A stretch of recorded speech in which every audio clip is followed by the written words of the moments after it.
Hi everybody, welcome at this video about the acquisition that Billtrust did with iController. Here with me is Steve, president of Billtrust. I'm Peter, I'm the founder of iController. Maybe Steve, can you a little bit explain why are we here today? Sure, I'm happy to. First, happy birthday, Peter. Today's Peter's birthday, so let me start with that. And I'm Steve Pinado, as we said, I'm president of Billtrust, and we thought it might be useful for us to talk a little bit about the acquisition and the business going forward, and try and answer, or at least raise questions that some of you as customers may have.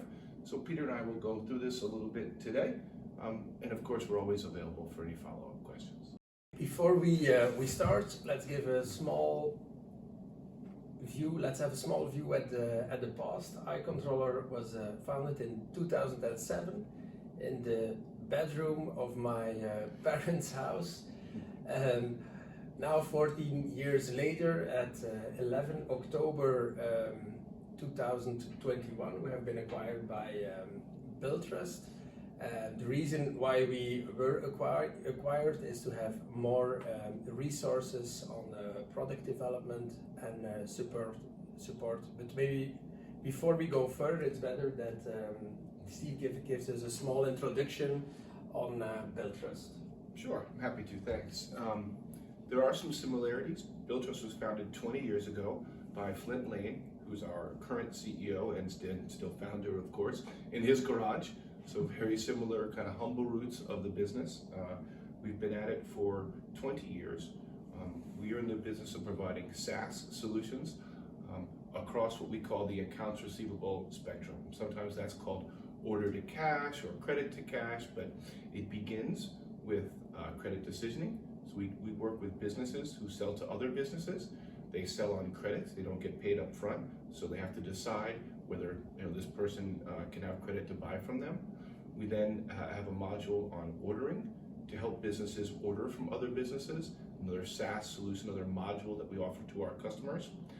Following that is invoicing, and we operate an invoicing platform that allows our customers to send invoices in many, many different ways, whether it's by email or to a portal or by other automated mechanisms or even print and mail. However we need to do that, however our customers need to invoice their customers, we support that with technology.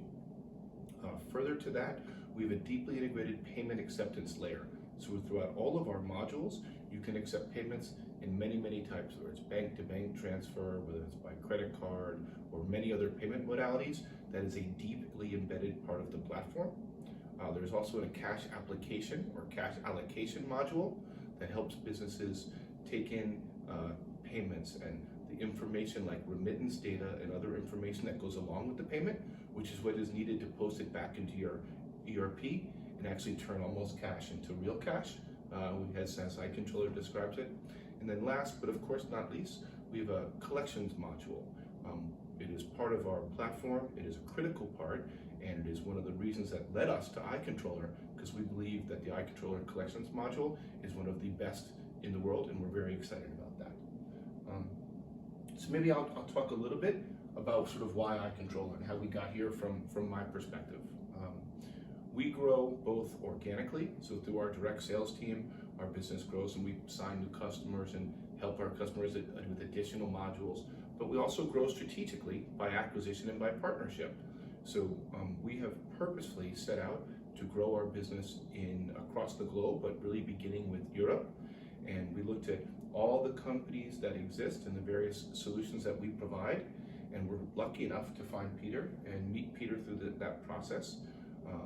And we ended up acquiring iController for a few of the key reasons. The product is fantastic. We look forward to making the collections product across our global platform. So this product will last and persist and be the one that we offer to everyone in the world as an embedded part of our platform. So we're excited about that. There's a large customer base in Europe that we found exciting. We even had some common customers already. So that is a base to operate from. There's offices here in Ghent and in Amsterdam and coming in Frankfurt, thank you. I'll get right in Germany, in Frankfurt, yes, as well as the UK following on there. That allows us to have a base of operations, and probably the most important part of all of this is we found a team.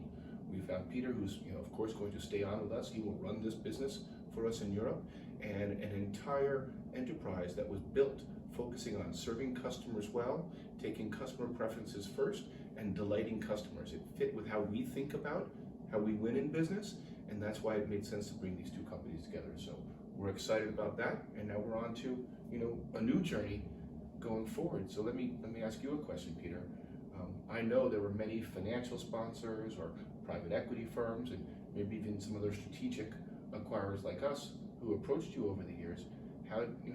Why is this a fit? Why are our businesses better together than apart?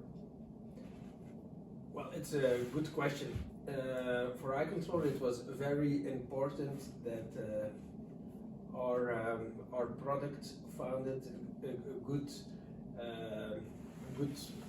company that would take good care and has good knowledge about the sector and about the people. And we wanted to have a strategic player to buy iController, so the product could remain in place, and there would be appropriate investment in the product, and that not everything would be focused on the revenue. Of course, there is a very good people fit. We had a good fit from the first start, and we believe that the two families can work in a perfect way. Yeah, me too. Maybe let me ask you this: as you've talked to customers over time, iController customers that we've had for a long time, are there some concerns, or are there any things that maybe I could help address for this call that would help inform our customers? There are a few questions that always pop up. I think the first question is what will happen with our data? Will it remain in Europe, or will Billtrust take the data to the US? That's the first one. Okay, should we start there? Yeah. I think that one is, I'll answer that one, and I'll even make it a little bit more broadly. We enter into agreements with our customers that are bound by local law and regulation in whatever countries we operate in.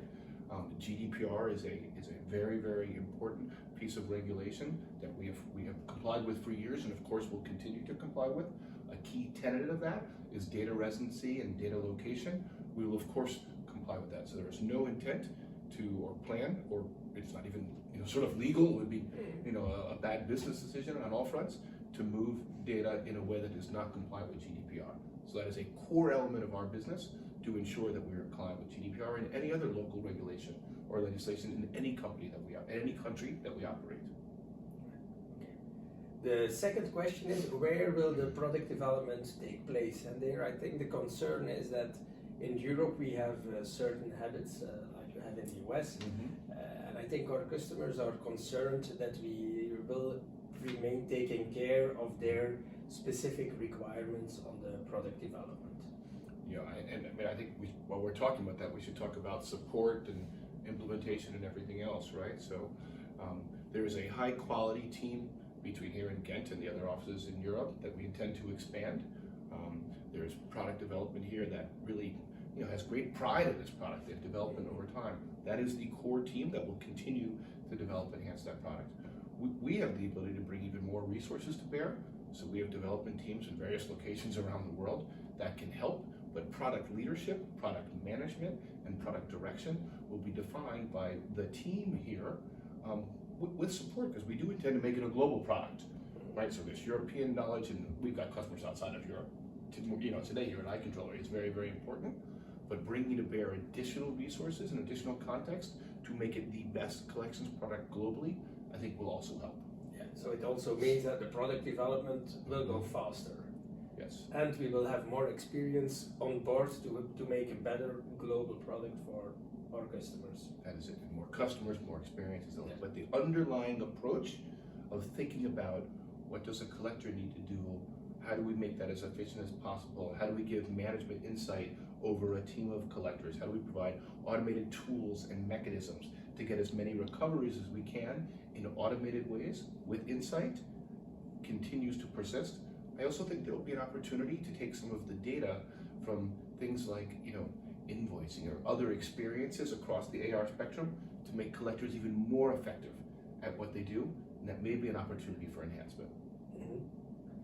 I think it's important to know also for our customers that we are working with a market leader, NASDAQ noted market leader in our niche that is bringing a lot of experience and knowledge into iController. So it's maybe I should give a little bit more background, because I don't think I did that. And we may even have a graphic that shows while I talk about this. So Billtrust, as I mentioned, has been around 20 years. We just celebrated our 20th anniversary.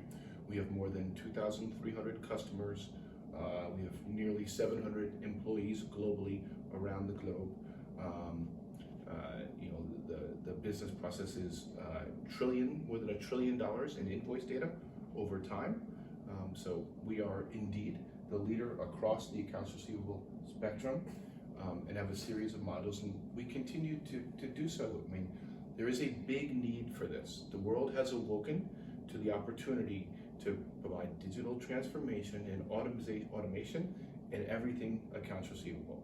We seek to provide that, and really our goal is to be the world's largest player doing this. But we know if we enter a new market, we need local people and local product understanding and local sales and support to help us understand how to treat within those individual markets. So this is an example of that, and there will be more. Steve, thanks for being here in Ghent and addressing our customers, because we think it's important to have a face and a direct customer contact. And we're looking forward to work with you and with the customers together and Billtrust in the near future. Yeah, that's great. Thank you. I look forward to it too. I appreciate the chance to do this, and I look forward to meeting more customers. I've met some already, but I love meeting with customers and seeing them. It's how I understand how we are doing. So, I hope to have a chance to meet many of you in the future. I love coming to Ghent, one of my new favorite cities, so this has been fun for me as well. And just, Peter, thank you for everything. This has been a very, very efficient process for us. We did it very, very quickly, and I'm incredibly excited about the future, incredibly excited that you're staying to be our managing director, and we can build an entire organization around you and the team here and continue to expand across the continent and across the globe. So thanks, and I look forward to more of our partnership.